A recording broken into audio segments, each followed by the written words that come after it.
infeksi berulang ya. Jadi bisa sampai berulang-ulang. Jadi ada kuman yang kita takutkan namanya Streptococcus beta hemolyticus, itu bisa bikin gagal. Jadi memang untuk operasi amandel itu jangan dikira bahwa sekali amandel langsung operasi, enggak ya. Jadi ya harus ada kriteria khususnya. Nah, paling simpel adalah pakai obat pun tidak bisa mengecil lagi. Nah, saya pun sendiri khawatir lah. Jadi saya percayakan saja, mau operasi ya operasi. Hai Sobat Medcast, terima kasih udah klik di video ini. Jangan lupa untuk subscribe, like, komen, dan bunyikan lonceng di sebelah kanan. Selamat menyaksikan. Halo, Assalamualaikum. Balik lagi di another episode of Medcast Medicus podcastnya kesehatan. Nah, kali ini barengan Intan juga di sini, dan kali ini kita di episode kali ini kedatangan 2 tamu khusus, yaitu yang pertama ada Dr. Arfiza Putra SPT HTKL dan pasien dari Dr. Arfiza Putra, Kak Evita. Halo Kak Evita, apa kabar? Boleh perkenalin diri dulu ke Sobat Medcast kita di sebelah sana? Halo, nama saya Evita, saya ibu rumah tangga. Saya pasien dari Dr. Arfiza. Saya sebenarnya pasien yang bekas COVID ya. Nah, pada akhirnya ujung-ujungnya itu dari harus operasi amandel dan konka tulang hidung. Oke. Nah yang di sebelah sana ada Dr. Arfiza Putra. Udah sering masuk podcast ya Dok ya. Boleh dong Dok, lagi perkenalan diri lagi Dok. Ya, halo, saya Dr. Arfiza, dokter THT di Columbia Asia dan di Rumah Sakit Haji Adam Malik Medan. Saat ini interestnya memang di bagian tenggorokan. Mungkin itu aja kali. Oke. Biar cepet kita masuk ke topiknya, langsung aja nih ya Dok. Kita tanyakan tadi Kak Evita udah jelasin nih kalau Kak Evita itu adalah pasien Dr. Arfiza yang operasi ya Dok ya, operasi amandel tulang hidung amandel, ya. Jadi sebenarnya dia ada namanya obstruksi sleep apnea. Jadi dia sewaktu tidur mendengkur, dan sewaktu itu memang awalnya sih memang pasiennya si Bu Evita ini tidak concern untuk masalah itu karena belum parah ya. Tapi setelah masuk COVID, gejala sesak napas waktu tidurnya semakin mengganggu, semakin tidak bisa tidur. Jadi baru dikonsulkan ke saya dari penyakit dalam masalah. Oke. Nah, sebelum masuk tuh kita cari tahu untuk kasus itu ya Dok ya. Yang paling basic ini Dok, sebenarnya tonsil itu apa sih Dok? Kan tadi kan kita bicarain tentang tonsil ya Dok ya berarti ya. Tonsil atau amandel ya. Jadi sebenarnya amandel itu kalau nggak salah saya bahasa Jerman yang mengatakan itu adalah buah almond ya, karena bentuknya seperti buah almond. Sebenarnya itu adalah kelenjar getah bening di belakang tenggorokan. Sebenarnya ada 4 utama kelenjar getah bening untuk perlindungan di tenggorokan ya. Salah satunya amandel. Nah, amandel ini sebenarnya adalah untuk proteksi ya. Jadi sebenarnya untuk mencegah kita untuk sakit infeksi tenggorokan. Cuman karena mungkin seringnya infeksi ataupun seringnya terjadi banyak invasi kuman, jadi lama-lama amandel ini pun membesar dan tidak bisa mengecil, dan jadilah sumbatan atau gangguan di tenggorokan. Dan justru karena infeksi sering, jadi pertahanannya jadi loss ya. Jadi sering makin infeksi berkali-kali ya gitu. Oke, mungkin kan Sobat Medcast di luar sana bingung ya Dok ya, tonsil dan amandel itu ya. Tadi udah dijelasin Dokter Pija ya, berarti nggak ada perbedaan sama sekali ya Dok ya. Antara tonsil dan amandel itu. Namanya aja sih yang beda. Namanya aja ya Dok, karena kan Sobat Medcast nggak tahu nih, taunya mungkin amandel gitu ya. Nah, berarti untuk fungsi dari tonsil itu tadi udah disebutkan juga sama Dokter Arfiza ya. Nah, yang tonsil yang terganggu itu yang seperti apa sih Dok? Dan yang normal itu yang bagaimana gitu Dok? Jadi sebenarnya tonsil itu pada setiap manusia punya ya. Dia sistem pertahanan, dia kelenjar getah bening. Kalau dia terganggu, biasanya dia akan semakin membesar. Kalau dia membesarnya sementara, nggak ada masalah ya. Tapi kalau sudah makin membesarnya tidak bisa kecil lagi, atau kita bilang namanya hipertrofi. Jadi artinya dia membengkak tapi tidak bisa ngecil lagi karena selnya memang sudah berubah, struktur selnya sudah berubah. Jadi itu akan mengganggu ya. Kita tahu tenggorokan itu jalan napas, kita tahu tenggorokan itu juga jalan untuk makanan.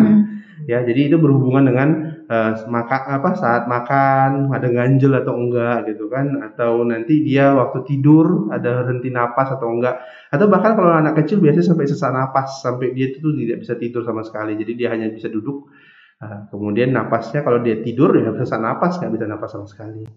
Gitu. Jadi memang yang dikatakan mengganggu tentunya kalau sudah ada gangguan di tenggorokan ataupun mungkin infeksi berulang ya.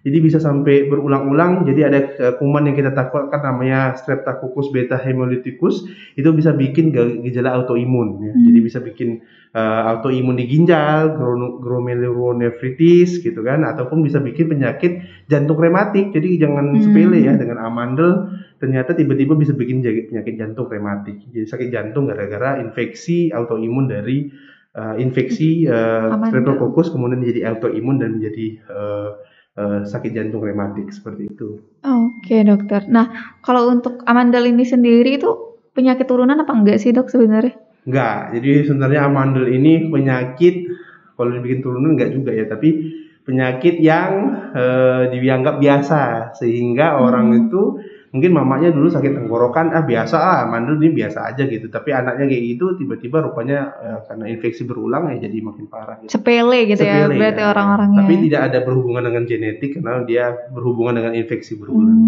Tapi nggak karena sepele itulah jadi bisa merambat kemana-mana gitu ya, Dok. Jadi jangan pernah sepele sama penyakit apapun itu, ya, Dok ya. Nah, kalau untuk pengobatannya sendiri atau rencana perawatannya sendiri itu apa aja sih, Dok, pilihannya untuk amandel? Sebenarnya ya tergantung ya. Jadi bisa kena virus, bisa kena kuman, bisa kena yang lain ya. Tapi saya rasa kalau awal-awal biasa sakit tenggorokan itu biasa kena virus. Nah, kalau karena virus itu biasanya ya 7 hari sembuh sendiri gitu. Ada orang amandel bilang amandel biasa aja 7 hari saya sembuh. Itu karena virus biasanya. Tapi ada karena infeksi bakteri biasanya itu lebih lama, bisa 14 hari sampai lebih ya. Nah, kalau itu memang masalah seperti itu ya tentu kita kasih pengobatan. Tapi kalau untuk virus aja biasanya kan dia sembuh sendiri, jadi ya kita kasih mungkin vitamin C. Tapi tergantung dari dia datang ke kita lihat dari gejalanya, kemudian nanti kita lihat dari bentukan amandelnya. Sebenarnya dulu juga ada namanya rapid test. Jadi sebelum ada rapid test untuk COVID, ada namanya rapid test untuk Streptococcus beta hemolyticus itu. Jadi ada rapid test itu, kalau memang ternyata positif kita kasih antibiotik. Tapi kalau enggak, biasanya kita tunggu aja dulu. Kasih aja obat misalnya vitamin C, anti nyeri, anti radang, kasih minum banyak ya.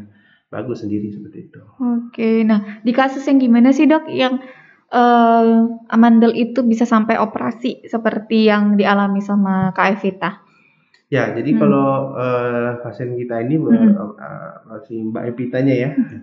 Jadi itu awalnya sih sebenarnya dia mungkin infeksi ya, semenjak SMA sering infeksi, tapi mungkin dulu pernah diajak untuk operasi tapi nggak setujui. Tapi memang saat ini dia memang karena gangguan napas itu. Jadi sebenarnya kan kita sudah membahas juga di podcast yang sebelumnya bahwa sebenarnya gangguan napas saat tidur itu, berhenti napas saat tidur itu bisa membuat misalnya sakit hipertensi kalau tidak diobat-obati, bisa penyakit-penyakit seperti gula darah, penyakit stroke ataupun penyakit jantung juga kan seperti itu. Memang jadi makanya kalau ini sebenarnya sudah sangat mengganggu karena apalagi COVID ya.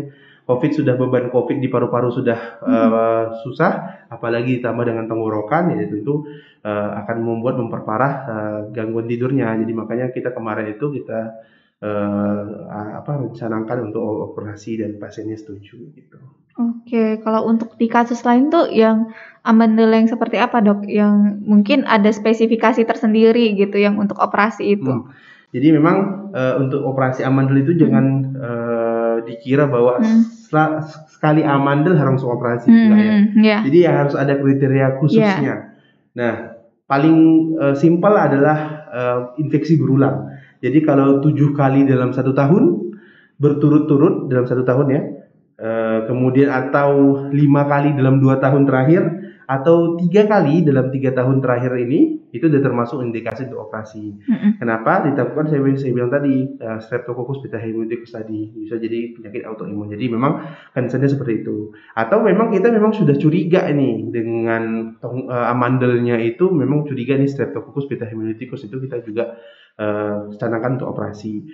Atau juga ada infeksi yang sudah menjadi abses. Abses itu dia nanah udah terbentuk di tenggorokan. Itu memang kita setelah nanahnya kita evakuasi, kita kasih antibiotik, itu memang kita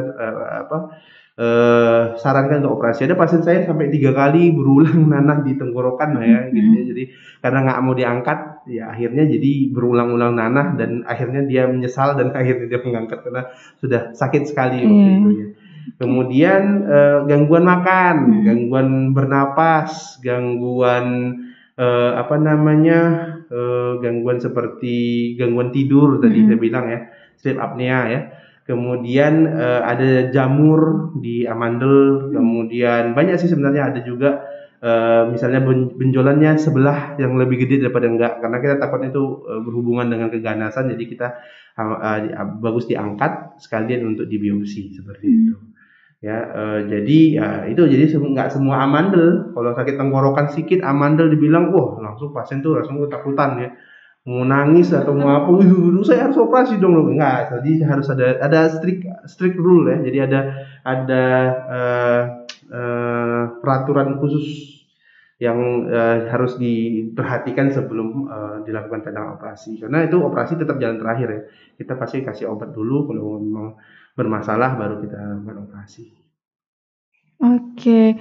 Nah, untuk setelah operasi itu gimana sih dok recovery-nya dari pasien-pasien itu? Bisa ditanya langsung. Oke. Jadi sebenarnya ya tergantung orang masing-masing ya. Itu kita tanya langsung aja nih ya. Berarti kalau gitu kita tanyanya dari awal gejala aja deh ya dok ya. Gimana sih dulu Kak Evita nih bisa ngerasain kayaknya gak bener nih amandelnya nih, kayaknya keganggu banget. Itu gejalanya awalnya gimana sih Mbak? Itu awalnya itu pada saat saya masih SMA. Nah pada saat masih SMA itu kan sering makan kerupuk. Jadi sering sakit tenggorokan. Nah dari sana itu tiba-tiba ada suatu hari itu rasanya sebelah sini ya sakit. Dan sewaktu ditekan itu di bawah lidah ada benjolan. Dia terasa aneh gitu. Udah itu sewaktu saya buka mulut, kok di dalam tenggorokan ada putih-putih. Jadi saya sendiri kurang ngerti, saya bicara diskusi sama orang tua, baru berobat pada saat itu dokter langsung bilang bahwa itu adalah amandel.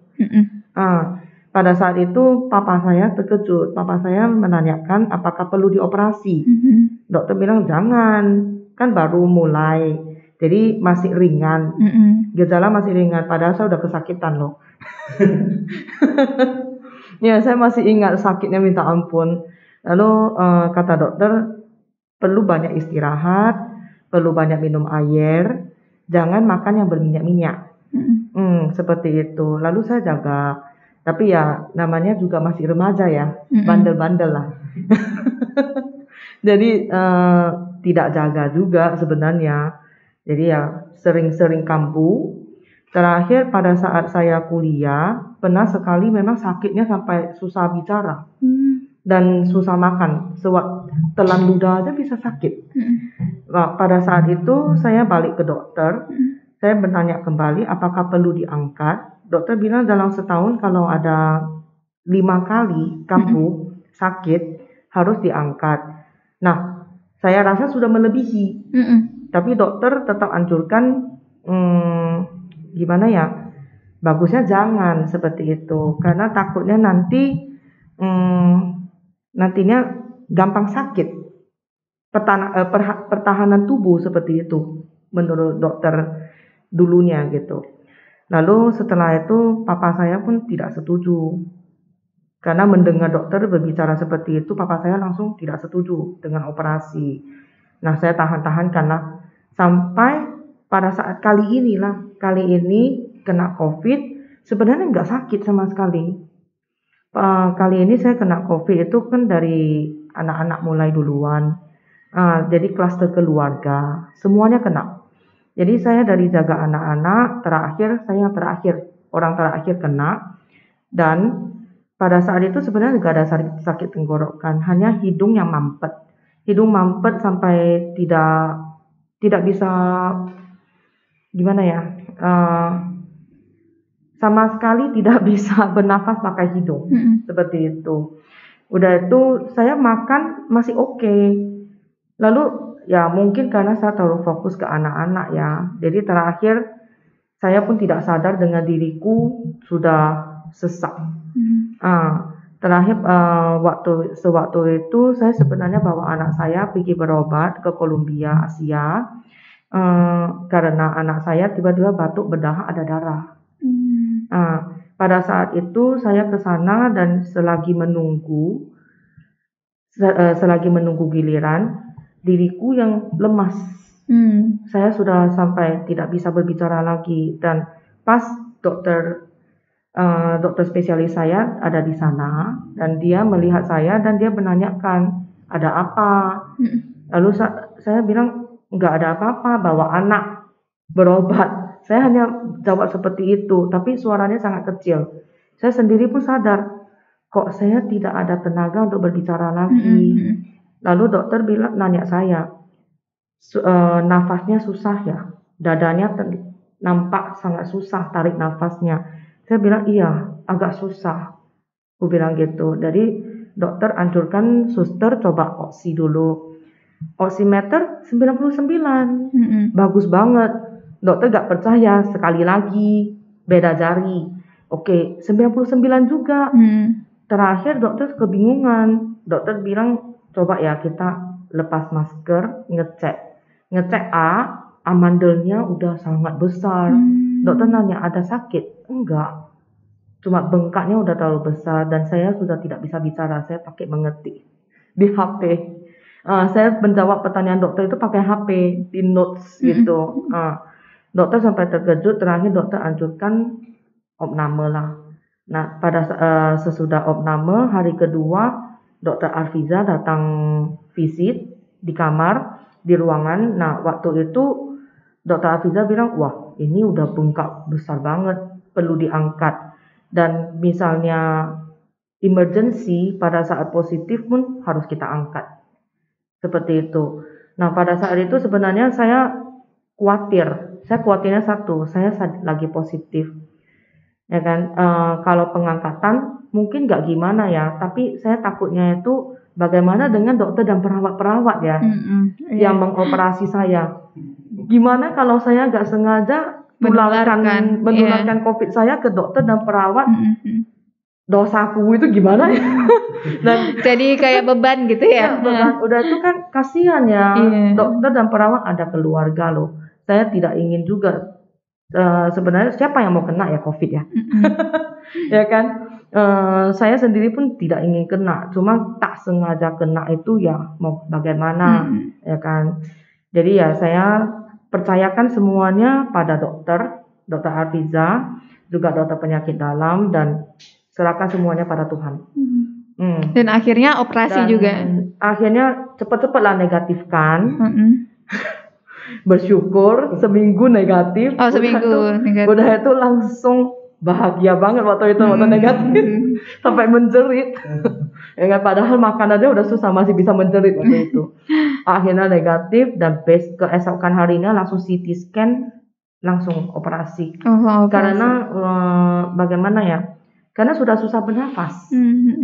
Tidur pun nggak bisa tidur lagi. Sama sekali tidak bisa tidur lagi. Dia sewaktu di rumah sakit seminggu itu tidak tidur. Berarti sangat mengganggu aktivitas dan mengganggu istirahat juga gitu. Benar. Ya. Tidurnya 45 menit pasti bangun sendiri, terbangun sendiri. Jadi dokter menganjurkan bagusnya kita angkat. Dan sebenarnya saya dengar dari perawat sih pakai obat pun tidak bisa mengecil lagi. Nah saya pun sendiri khawatir lah. Jadi saya percayakan saja, mau operasi ya operasi. Berarti itu di bulan berapa Kak? tanggal 30 bulan Agustus kita operasi. Bulan Agustus ya, berarti baru ya, baru 3-4 bulan yang lalu ya berarti. Ya, benar. Sekarang gimana rasanya? Pas mau operasi nih, setelah kan deg-degan nggak sih waktu operasi itu? Takut, ngerasa cemas atau gimana? Enggak sih. Iya Saya malahan merasa akhirnya bisa dioperasi, ya kan? Karena kan COVID. Dari COVID sewaktu negatif, saya bersyukur sudah negatif, ya kan? Akhirnya bisa dioperasi, cepet-cepet lah, sembuhkan semuanya, pingin cepat pulang, bersatu dengan keluarga. Pikiranku seperti itu. Jadi sangat bahagia. Sangat bahagia. Nah, tetapi setelah baru siap operasi, menyesal. Kenapa menyesalnya? Karena sekali operasi 2 organ, amandel sama tulang hidung. Jadinya tak boleh bernafas dengan hidung karena kan pendarahan. Jadi disumbat pakai kain kasa itu ya dok ya. Kain kasa. Amandel yang baru siap dioperasi sakit, nyeri, lalu harus bernafas pakai itu, makan pakai mulut. Rasanya itu wow banget. Bener-bener. Kenapa tulang hidungnya juga dok? Apakah ada? Sebenarnya ya si Mbak Evita ini ada juga masalah di alerginya. Jadi memang ada masalah alergi, sering rinitis kronis kalau kami bilang, karena sering infeksi, sering peradangan di hidung karena alergi gitu. Jadi makanya daripada kita hanya melakukan amandel saja, mungkin kita lakukan dua-duanya seperti itu.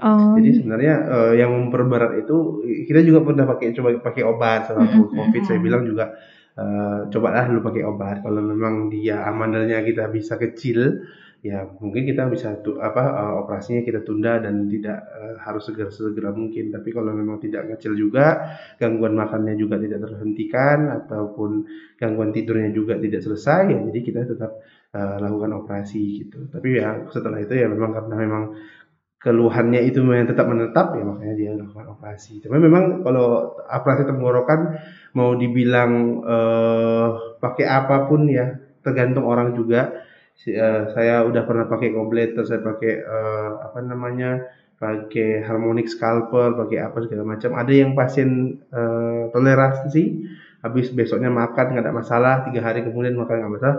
Ada yang sakit. Jadi memang kalau dari penelitian yang ada, memang sakit di tenggorokan itu memang yang paling susah ngilanginnya gitu. Ya, cuman waktu itu kita obat yang nggak ini ya, lagi habis kemarin itu ya. Iya benar. Ya gitu. Jadi setelah pakai obat itu nyerinya sudah berkurang gitu. Cuman ya hidungnya mungkin sumber karena apa ya? Saya sih sebenarnya nggak pakai tampon, jadi pastinya nggak ada sakit, tapi cuman bekuan darahnya di hidung itu yang ganggunya untuk sementara ya. Satu mingguan ya. Sebenarnya hidung sih nggak ada sakitnya ya. Hidung sih nggak terasa sakit, cuman pendarahannya itu aja. Dia pendarahannya itu terganggu. Gimana ya? Sewaktu tidur itu pembekuan darah. Udah itu kan sewaktu tidur itu nanti sewaktu makan itu bisa tiba-tiba meler. Dia kukira ingus. Waktu pula darah, terkejut. Jadi maka dokter anjurkan ke perawat kasih apa aja kayak kasa tampon itu. Seperti itu. Nah, kalau dari tenggorokan memang terasa sakit kali, telan ludah pun bisa sakit. Dokter pun anjurkan makan banyak-banyak es krim, sedangkan saya sendiri tidak makan dingin pun ya. Ya, tidak terbiasa dengan makan dingin. Karena dari dulu emang udah ada amandel itu, makanya nggak terbiasa ya. Ya benar. Jadi sewaktu makan es krim pun rasanya kemanisan ini. Tapi ya demi kesembuhan ya. Jadi berusahalah. Jadi untuk waktu recovery-nya itu berapa lama Kak kira-kira waktu itu? Dari setelah operasi ya nih sampai sekarang ini gimana? Apakah recovery-nya itu udah seminggu aja nih udah oke, sekarang udah biasa aja gitu? Gimana? Kalau untuk hidung sih 1 minggu udah oke sebenarnya. Cuman diriku aja yang nggak sabaran ya. Iya, diriku aja yang nggak sabaran. Pingin kali itu sisa-sisa pembekuan darah itu dikeluarkan langsung gitu. Sebenarnya kan ya perlu waktu ya. Iya. Kalau dari tenggorokan memang ada masalah di asam lambung sehingga pemulihannya lebih lama. Pemulihannya lebih lama. Tapi 2 minggu udah makan nih ya. Udah 2 minggu makan sudah bisa bebek makan. asap dah. Lagi-lagi bebek. Ya 2 minggu aja saya udah bisa makan yang seperti biasa, tapi belum bisa cabai. Padahal kesukaan saya cabai. Cuman ya belum bisa, saya pun tidak berani mencoba. Saya sebulan kemudian saya sudah makan cabai. Nasi Padang. Kesukaan loh. Iya, berarti nih sampai sekarang nih gimana rasanya? Sampai sekarang sih asam lambung masih ada, jadi kita kontrolnya asam lambung. Oke, kalau untuk yang semua setelah pasca operasi ya, setelah operasi itu sudah aman. Sudah aman sekarang ya. aman. Berarti Ya. udah senang, udah sehat ya. Sudah. Ngorok aja pun nggak ada lagi. Senang suaminya katanya nggak. Oh iya. Akhirnya gitu ya. Hidung pun udah plong. Iya. Memang suara aja udah bisa melengking. Luar biasa. Emang harus setelah operasi pasti ada proses penyembuhan pasti ada ya kan. Cuma setelah itu kan kualitas hidup kita makin meningkat. Itu yang paling penting ya kan. Ya. Nah, boleh dong Kak kasih untuk sobat Medcast di luar sana yang mungkin takut ya. Mungkin kan orang mikirnya operasi amandel, aduh gimana gitu ya. Pasti kayak sakit lah apa, karena kan banyak ya orang yang mengalami ini gitu. Ya benar. Sebenarnya sobat Medcast, amandel itu tidak usah ditakutin. Jika masih bisa pakai obat, ya kita hanya pakai obat, tidak harus dioperasi. Kalau memang sudah harus dioperasi, ya kita angkat saja karena itu lebih happy. itu pasti lebih happy dan saya jujur ya, selagi saya amandel saya belum diangkat, saya mau bernyanyi itu susah. Karena asal saya bernyanyi sampai setengah itu mau nada tinggi terutama, nanti amandelnya bisa bersentuhan, terakhir jadi seperti itu. Jadi setelah pengangkatan amandel saya malah bisa nyanyi sekarang. Saya malah lebih senang.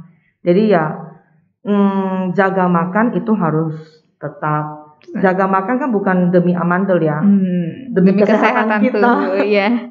Jadi ya jaga makan itu paling utama, juga istirahat yang banyak. Dan yang paling penting sebenarnya kalau misalnya ada gejala itu kita mengalami itu, konsultasikan ke dokter spesialis THT. Benar. Jangan sendiri. Iya, jangan sendiri. Duga-duga ke ahlinya gitu ya Kak ya. Saya ada satu teman, dia yang karena dia nampak saya sampai operasi amandel, dia saking ketakutannya karena dia juga ada amandel. Cuma punya dia sangat ringan kata dokternya. Karena dia dengar saya operasi, dia ketakutan, dia sampai ke 3 spesialis THT ngecek. CT scan 3 kali. Ngapain CT scan? Nah itu dia, karena dia saking takutnya, dia bilang, beneran dok, tidak perlu operasi. Dokter pertama bilang tidak perlu operasi, dia ke dokter kedua. Dokter kedua bilang tidak perlu operasi, ke dokter ketiga. Terakhir nanya saya bilang saya bukan dokter. Ya kan? Sebenarnya udah tepat ya ke dokter spesialis THT-nya sendiri ya. Jadi jangan terlalu takut juga. Dibawa santai lah. Cuman jangan terlalu santai sampai anggap sepele juga. Iya, betul. Karena bisa membahayakan juga. Yang penting kita percayakan ke ahlinya aja, gitu ya. Benar. Oke, Dokter Arfiza, mungkin ada yang mau disampaikan lagi, Dok? Ya, mungkin ya mandel ini sih sebenarnya ya banyak. Dan tidak harus perlu operasi sebenarnya ya. Cuman jangan ditakutkan harus takut ini harus dioperasi atau enggak, ya percayakan aja sama dokternya, mudah-mudahan sih nggak ada masalah. Cuman ada satu lagi yang saya lupa bicara dari waktu pertama itu, kadang-kadang ada amandel yang infeksinya berat ya. Itu dia sampai kelenjar getah beningnya menonjol ya. Tadi kan beda terasa ada ganjel di sini. Nah, itu ada seperti itu ya. Jadi anak kecil pernah ada itu dari sejawat kita juga. dokter karena dia memang karena bedah onkologi ya, jadi dikiranya itu memang masalah kanker onko ya. Jadi dikira kanker, ternyata kita lihat amandelnya, kita kasih antibiotik 1 minggu benjolannya hilang. Jadi memang kadang-kadang benjolan itu pun karena infeksi pun bisa, karena dia kan saya bilang kelenjar getah bening di tempat yang ada getah beningnya juga bisa membenjol seperti amandel itu juga seperti itu jadi bencal gitu. Jadi sebenarnya ya itu kalau memang ada sesuatu yang ini ya harus dikonsultasikan ke dokternya juga. Jangan kita pikir-pikir kayak gini. Kadang-kadang ada tuh pasien itu hari ini nggak apa-apa kok, ya udah nggak apa-apa, yang lain kali juga nggak apa-apa ya. Tapi walaupun sebenarnya sedikit ya takut kita fatal ya. Ada dulu pasien saya juga kayak gitu ya, dikira biasa-biasa rupanya jadinya nanah ya jadinya. Jadi ya nggak boleh dianggap sepele walaupun sakit tenggorokan biasa seperti itu. Oke, mungkin itu dulu ngobrol-ngobrol kita ya Dok ya. Makasih banyak Kak Evita untuk pengalamannya yang udah bisa di-share ke Sobat Medcast. Yang nonton ini pasti ngelihat ya gimana perjalanan penyakitnya Kak Evita, gimana ini mungkin bisa termotivasi nih, mungkin yang punya penyakit yang sama ya. Oke. Baiklah, sekian dulu podcast kita di episode kali ini. Sampai jumpa di next episode. Bye-bye.